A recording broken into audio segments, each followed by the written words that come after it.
¿Cuántos años llevas de copilotaje? Bueno, pilotos? Pues la verdad que llevo desde el 2004, si no me confundo. Empecé en un Príncipe de Asturias y bueno, pilotos ahora mismo no te sé decir a cuenta, pero unos cuantos. Gente de la zona de la que empecé, corrí un campeonato de España, la Copa Suzuki y la verdad que corrí con unos cuantos pilotos. Para los copilotos que sois amateurs es muy difícil el compatibilizar esto con el trabajo. ¿Qué planes tienes de futuro tú?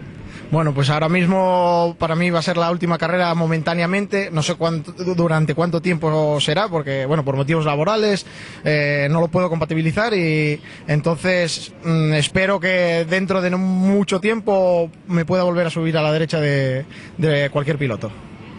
¿Y desde que empezaste hiciste de copiloto, nunca pensaste en ser tú el que llevaba el coche?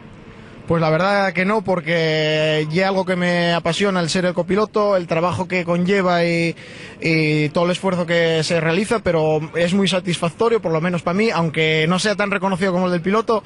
Yo estoy súper contento de ser copiloto, me gusta ser copiloto y es con lo que disfruto. Muchas gracias. Pues mira, aprovechamos. ¡Vamos!